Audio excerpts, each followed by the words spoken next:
पुढचा महत्त्वाचा शास्त्रज्ञ आला तो म्हणजे मेंडेलिव्ह. हा त्यातल्या त्यात जरा हुशार होता आणि याने बरंचसं चांगलं काम करून ठेवलं क्लासिफिकेशन ऑफ द एलिमेंटमध्ये. ते काच लावते का थोड्या वेळात? ढकलून घे, ढकल जोरात झालं.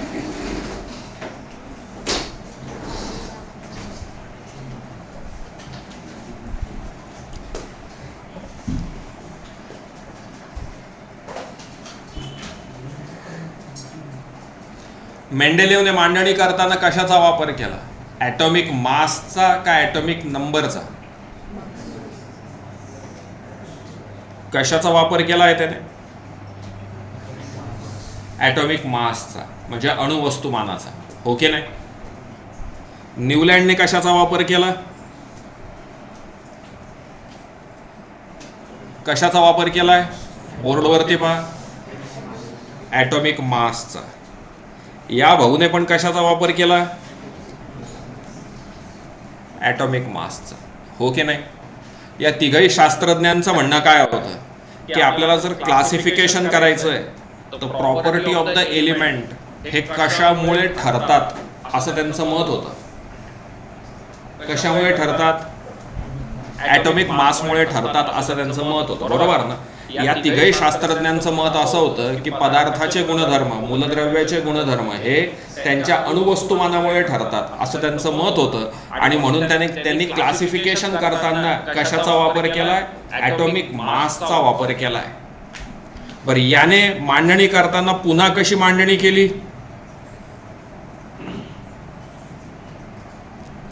त्याच पद्धतीने का वेगळ्या पद्धतीने? फळ्यावरती पहा ना, काळे. कुठल्या पद्धतीने मांडणी केली? इनक्रीजिंग. याने पण मांडणी कशी केली होती? आहे का इनक्रीजिंग? फक्त याने पण इनक्रीजिंग केली, फक्त याने आधी ग्रुप पाडले आणि मग इनक्रीजिंग केली, हो की नाही? बरं, याने काय केलं? मेंडेलिव्हने सरळ मांडणी करून घेतली आणि मग त्याच्या लक्षात असं आलं की पहिल्याच्या आणि आठव्याचे गुणधर्म सारखे आहेत. कोणाकोणाचे? पहिल्याचे आणि आठव्याचे. मित्रांनो, असं पहिल्याचे आणि आठव्या, आता जसं समजा तुम्ही आता एका बेंचवर बसलेत, एका वर्गात बसलेत, तर पहिल्या विद्यार्थ्याला मिळालेले मार्क आणि आठव्या विद्यार्थ्याला मिळालेले मार्क सारखेच असतील का? नाही ना. किंवा आता समजा हाच बेंच, हा बेंच, हे तिघ जण बसलेत, या बेंचवरती याचं फुल हिंदी आहे, याचं फुल हिंदी, आणि तुझं पण तुझा याचा हाफ हिंदी आहे. प्रॉपर्टी सारख्यात का वेगळ्या आहेत? वेगळ्या आहेत. मेंडेलने जो बदला होता न्यूलँड, त्याचं म्हणणं काय होतं की पहिल्याचे आणि कितव्याचे गुणधर्म सारखे आहेत, आठव्याचे. पण न्यूलँडने काय केलं? हा जो होता ना न्यूलँड, म्हणजे जो मेंडेल होता, त्या मेंडेलने थोडंसं वेगळं केलं. मला विचार करून सांगाल, इन्क्रीजिंग ऑर्डर मध्ये टाकलं दॅट्स ओके, पण एका खालोखाल कोण कोण घेतले पाहिजेत? ज्यांच्या प्रॉपर्टी सारख्या आहेत ते, का ज्यांच्या प्रॉपर्टी वेगळ्या आहेत ते? सारख्या आहेत. प्रत्येक पदार्थाला किती प्रॉपर्टी असतात? दोन, केमिकल आणि फिजिकल. रासायनिक गुणधर्म पण असतात आणि त्यांचे भौतिक गुणधर्म पण असतात. याने काय केलं पहा मेंडेलने? ही transform in accordance with their physical and chemical properties of this element. याने कुठल्या प्रॉपर्टीचा विचार केला? फिजिकल आणि केमिकल का फक्त केमिकल? याने कुठल्या प्रॉपर्टीचा विचार केला? फक्त केमिकल प्रॉपर्टीचा विचार केला. कुठे लाईन होती ती केमिकलची? फक्त केमिकल प्रॉपर्टीचाच विचार केलेला आहे. हे इथे लाईन होते, केमिकल प्रॉपर्टी. पण याने फक्त केमिकल प्रॉपर्टीचा विचार केला का त्याच्यात फिजिकल प्रॉपर्टी पण घेतल्या? त्याने थोडंसं ॲडव्हान्स केलं, बरोबर? म्हणजे पहिली गोष्ट याने आधीच्यांसारखीच केली, इन्क्रीजिंग ऑर्डरमध्ये मांडून घेतलं. परंतु इन्क्रीजिंग ऑर्डरमध्ये मांडताना, क्लासिफिकेशन करताना फिजिकल प्रॉपर्टी पण विचारात घेतल्या आणि केमिकल प्रॉपर्टी पण त्याने विचारात घेतल्या आहेत. ही गोष्ट लक्षात आली, हो का नाही? Mendeleev organise the periodic table on the basis of chemical and physical properties of the element. त्याने मांडणी करताना दोन्ही प्रकारच्या प्रॉपर्टीचा विचार केला, रासायनिक गुणधर्मांचा पण विचार केला आणि भौतिक गुणधर्मांचा पण विचार केला. These were molecular formula. कुठले कुठले गुणधर्म विचारात घेतले त्याने? Molecular formula of hydrides and oxides. त्याचा काय विचारात घेतला?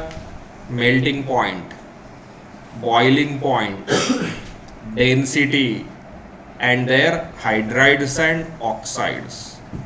हे पहा, त्याने कशा कशाचा अभ्यास केला? मॉलिक्युलर फॉर्म्युला म्हणजे रेणू स्वरूपाचा. अजून त्याने मेल्टिंग पॉइंटचा पण विचार केला. मेल्टिंग पॉइंट म्हणजे वितळण बिंदू. त्याच्यानंतर बॉइलिंग पॉइंट म्हणजे उत्कलन बिंदू. त्याच्यानंतर डेन्सिटीचा पण त्याने विचार केला आहे. डेन्सिटी म्हणजे घनता. त्याने यांचा पण विचार केला. म्हणजे केमिकल प्रॉपर्टीचा विचार करताना त्याने फिजिकल प्रॉपर्टीचा पण विचार केला. फिजिकल प्रॉपर्टी म्हणजे भौतिक गुणधर्म.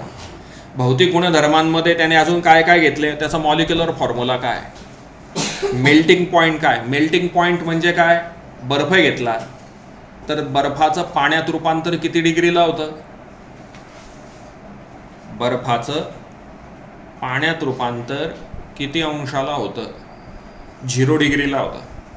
0 डिग्रीलाच बर्फ पण होतो आणि 0 डिग्रीलाच पाणी पण होतं. त्याचं पाणी किती डिग्रीला उकळतं? 100 डिग्रीला. तो त्याचा काय झाला? Boiling point. बॉइलिंग पॉइंटचा अर्थ लक्षात आला का? म्हणजे सॉलिड, लिक्विड आणि गॅस. बरोबर की नाही? सॉलिडचं रूपांतर कशात झालं? लिक्विडमध्ये. हा याला काय म्हणणार आपण? Melting point. लिक्विडचं रूपांतर कशात झालं? याला आपण काय म्हणणार? आणि अजून त्याने कशाचा विचार केला? डेन्सिटी म्हणजे घनतेचा पण विचार केला आहे. घनता म्हणजे काय? समजा बर्फ घेतला आणि पाण्यात टाकला, तो बुडतो का तरंगतो? बर्फ घेतला, खोचे बर्फ, आईस क्यूब घेतला आणि पाण्यात टाकला तर तो पाण्यावर तरंगतो का बुडतो? तरंगतो. म्हणजे त्याची घनता, त्याची डेन्सिटी पाण्यापेक्षा काय? कमी आहे. तेल घेतलं, पाण्यात टाकलं तर काय होतं? तरंगतं. म्हणजे त्याची पण डेन्सिटी कमी आहे. हो की नाही? दगड घेतला, पाण्यात टाकला तर काय होतो? बुडतो. त्याची डेन्सिटी काय? जास्त आहे. आठवलं का या वाक्यांचा अर्थ? या मेंडेलिव्हने काय केलं? प्रॉपर्टीजचा विचार करताना अजून एक्स्ट्रा कशा कशाचा विचार केला? मॉलिक्युलर फॉर्म्युलाचा, मेल्टिंग पॉइंटचा, बॉइलिंग पॉइंटचा आणि अजून कशाचा विचार केला? डेन्सिटीचा. Mendeleev found that element with similar physical and chemical property repeat after a definite interval. हा वाक्य खूप महत्वाचं आहे. त्याच्या काय लक्षात आलं? हे सगळे कसे असतात? हे एका डेफिनाइट इंटरवल नंतर रिपीट होतात असं त्याच्या लक्षात आलं. डेफिनाइट इंटरवल म्हणजे ठराविक कालावधीनंतर हे गुणधर्म रिपीट होतात असं त्याचं मत होतं. आज सुरुवात करतानाच मी तुम्हाला सांगितलं होतं, सोमवारचा पहिला तास मराठी आहे तर पुढच्या सोमवारी पहिला तास काय असेल? म्हणजे हे गुणधर्म ठराविक कालावधीनंतर रिपीट होत आहेत की नाही? हे पहा, त्याने काय केलं? त्याच्या काळात जेवढे एलिमेंट माहिती होते त्याने त्याची आधी चढत्या क्रमाने मांडणी केली. पण गटवारी करताना, विभागणी करताना, क्लासिफिकेशन करताना त्याने केमिकल आणि फिजिकल प्रॉपर्टी पण विचारात घेतल्या.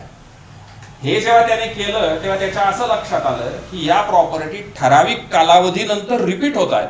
हे त्याच्या लक्षात आलं. ठराविक कालावधीनंतर काहीतरी असेल की 8, 10, 15 याच्यानंतर हे काय होत आहेत? रिपीट होत आहेत.